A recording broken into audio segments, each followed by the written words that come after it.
Hey, welcome to the table. Pull up a chair. I'm Dr. Paula, and today I just want to talk a little bit about how we handle challenges that we face and how we cope with them. Um, so I know that in life, everyone will have some desire, some inclination to control everything that's in their sphere, so in their world, so that they could feel like they're functioning well, right? The goal is to be able to function effectively in all domains of our lives, whether they be socially, relationally, educationally, professionally, familially, and just in general. How to be able to cope effectively so that we can walk through life feeling like, we got it, we got our stuff done. We got our stuff done, and we have our stuff together, right? So, like most people, I am one of those people who wants to kind of control different things and different aspects of my life to ensure that everything runs kind of the way that I want. But I've learned over the years that I can't control everything.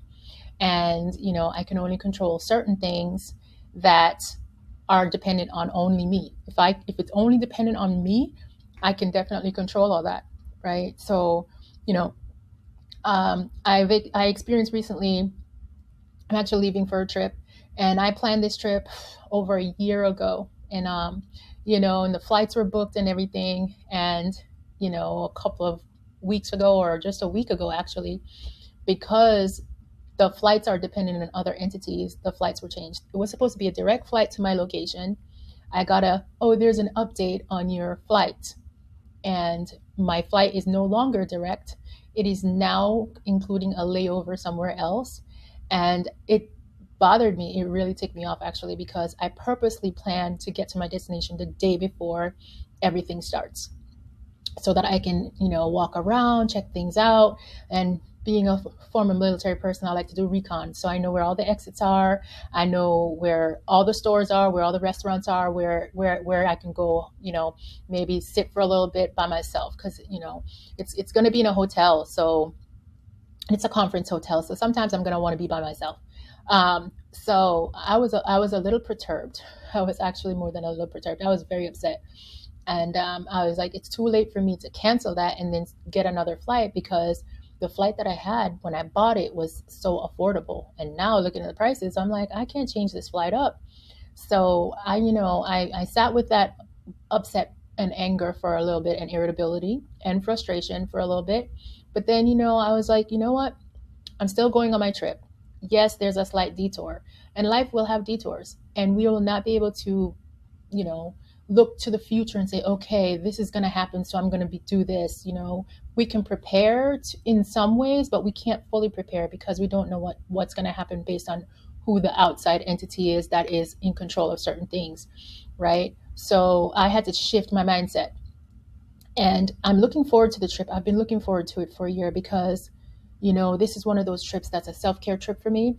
Yes, it's a conference, but it's a fun conference that doesn't require me to work as a therapist. I don't have to use my therapist brain. I'm using more my creative brain. I like to write sometimes. So it's a writing conference. And I get to see friends I haven't seen in a year.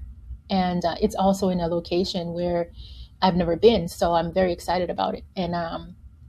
And so, I started to focus on those things, and like, okay, I will get there. Yes, I'm still going to get there the day before, albeit not during the daytime, when I wanted to walk around and see some of the sites before I got into the rush of conference mode.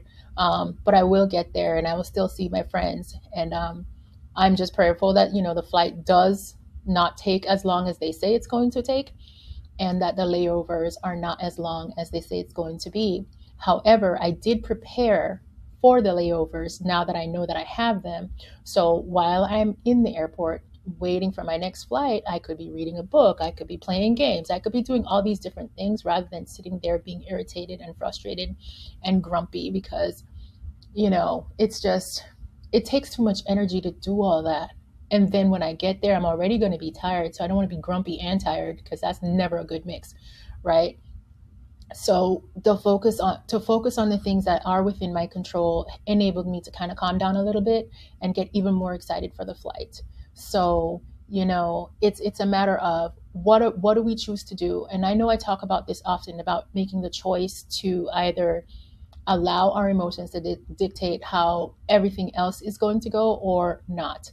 And it's just, I wanted to share about this today because, you know, like everyone else, you know, therapists also have to kind of navigate life and worry about things because we're also human. And I think sometimes some people forget that we are human and we're not machines, right? Especially working in certain spaces. You know, if you work for yourself, you have a better sense of that, the fact that you are a human being and not a machine. And but in some areas, people may have certain expectations that they think you are to just nose to the grindstone the whole time without a break or even going to the bathroom. I experienced that a lot as a teacher too. It was very difficult to go to the bathroom because I needed to find someone to cover my class, and then there was never really anyone. So, you know, it's like, what do you do then, and how much time you get to eat and so forth and so on. But that's a whole other topic for some other time. But you know, I just wanted to talk about that a little bit, and just, you know, just to remind everyone that we can't control everything. And sometimes we will make plans years in advance or a year in advance, and you know, and things will change, and we will hit some snags, and we'll hit some barriers, and we just have to adjust, right? We have to learn to adjust so that we can continue to cope effectively, so that we can continue to have a good time, so we can continue to have a good day. Because, you know, if we allow that barrier or that curveball to hit us in the face, it's going to hurt. It's going to hurt. And, you know, and when it hurts us, sometimes some of us, when we are hurt, we tend to lash out and hurt others so that they can feel what we're feeling, so that they can understand, because you feel that's the best way they'll know how we're feeling.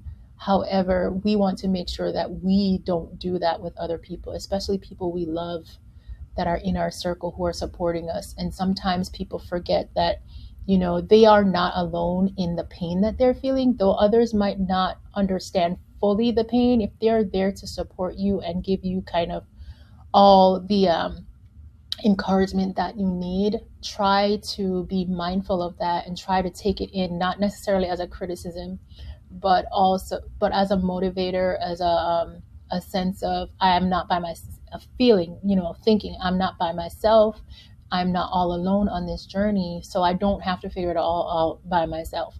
So just take a little time to do that for yourself too, when you find yourself in situations like the one I just described in terms of the flight. And nowadays we know flights cancel left and right, so we have to just figure out, well, how can we pivot? You know, how can we pivot so that this doesn't become a horrible experience for us, so that we are not doing and stewing, literally stewing and waiting for the next flight, and then, you know, one word might trigger you into to something else, and it could be something even more negative, right? We just focus on what's going to make us feel comfortable, what's going to make us feel like we are still making a progress, you know, regardless of what's happening outside of our control.